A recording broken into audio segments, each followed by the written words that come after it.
சென்னை விருகம்பாக்கத்தில் ஓய்வு பெற்ற IAS அதிகாரியின் கார் மோதியதில் காயமடைந்த சிறுவன் மருத்துவமனையில் சிகிச்சை பெற்று வரும் நிலையில் போலீசார் எந்த நடவடிக்கையும் எடுக்கவில்லை என்று பெற்றோர் குற்றம் சாட்டியுள்ளனர்.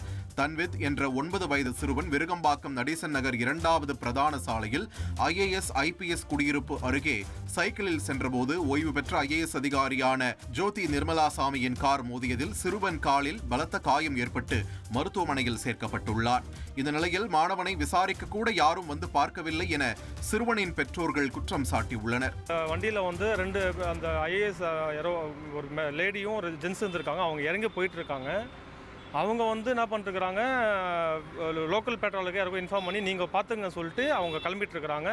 அந்த வண்டியில் வந்து அந்த டிரைவர் வந்து என்ன பண்ணிருக்கிறாரு, அந்த டிரைவர் வந்து கவர்மெண்ட் வெஹிக்கிளுக்கு வந்து கவர்மெண்ட் டிரைவர் கிடையாது, அது ஒரு ப்ரைவேட் டிரைவர். நேற்று நைட்டு வந்து போலீஸ்காரெல்லாம் இங்கே வந்தாங்க. வந்து அந்த வண்டி வந்து கவர்மெண்ட் வெஹிக்கிள் இங்கே தான் இருந்தது. நாங்கள் மேலே பேசிகிட்டு இருக்கும்போதே போலீஸ்காரங்க என்ன பண்ணிட்டாங்க, அவங்கள கூட்டிகிட்டு வந்து அந்த வண்டியை வந்து அமுச்சு விட்டுட்டாங்க. அது வந்து எப்படி வந்து நாங்கள் ஸ்டேஷனுக்கு அந்த வண்டி வந்து ஆக்சுவலி வந்து ஸ்டேஷனுக்கு தான் ஹேண்ட் ஓவர் பண்ணோம். ஆக்சிடென்ட் பண்ண வண்டி வந்து ஸ்டேஷன் தான் ஹேண்ட் ஓவர் பண்ணோம். ஆனால் இவங்க என்ன பண்ணியிருக்காங்கன்னா, இவங்க போலீஸ்காரங்களே பேசி அந்த வண்டியை வந்து அமுச்சிட்டு இருக்கிறாங்க. இல்லாதப்பட்டவன் நான் ஏதோ கூலி வேலை செஞ்சுட்டு இருக்கிறேன், நான் இவ்வளோ இந்த ஹாஸ்பிட்டல் சேர்த்து இவ்வளோ ரொம்ப அடிபட்டு ஆப்ரேஷன் பண்ணியிருக்காங்க, இது வரைக்கும் எந்த இதுவுமே வந்து ஒரு ஸ்டெப்பு எடுக்கல.